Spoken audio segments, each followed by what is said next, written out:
So there's been a lot said about me online recently and about how things work with Steve and Nelk. So I'm going to be talking about that right now. No personal shots, just the facts. In 2019, Steve signed a deal with Nelk that clearly outlined how he would get paid for merch, brand deals, appearances, everything. So on Steve's personal merch, he received 70% of the net profits. Nelk's 30% was not pure profit. It covered the design, the production, the fulfillment, inventory, everything that it takes to make a successful merch drop. A 70% creator split while the company manages full operations is a very strong deal. So now let's talk about how much money Steve earned from Nelk.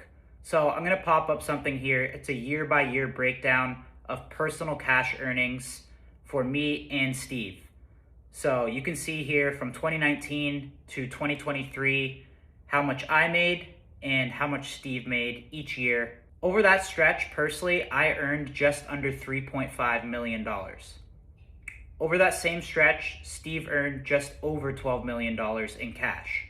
And these payments were just from Nelk. Steve also did outside third-party brand deals independently from Nelk. In our deal, there was a standard 15% management fee for Nelk on these outside deals, but I chose not to enforce that percentage on several major deals. On those deals, Steve kept the full 100% amount. So the reason I earned less than Steve during that time is pretty simple. The money had to stay in Nelk so we could keep shooting videos. Shooting these videos was not cheap.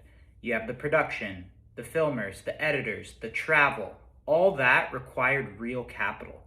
When we were traveling through Europe with 15 people so we could shoot, edit, and upload a video every single week, the Airbnbs, the production, the travel, that stuff was not cheap. If the money didn't stay in the company, then these videos would not get made. So as the owner, it was my job and my priority to keep the money in the company and pay the people that made the content possible over taking more money personally. So let's talk about Steve's equity in Nelk. First of all, equity means ownership. It's not monthly pay. Equity becomes valuable as the company grows and eventually sells, goes public, or becomes extremely profitable. It's pretty much a long-term bet on the future of the company. I explained clearly what the equity meant to Steve, and I gave him 10% of the company, and he also chose to invest $500,000 for an additional 5%. At that time, nobody, including me, was taking extra owner payouts. The structure of the company didn't change because Steve became an owner. The money had to stay in the business if we wanted to pay the people that made the content possible so we could keep making videos. I explained to Steve that equity is long-term and it could pay off over time and it's not immediate cash flow. Over time, Steve made it clear that he preferred immediate cash over holding ownership for a potential long-term outcome. So we returned his $500,000 plus $50,000 in interest.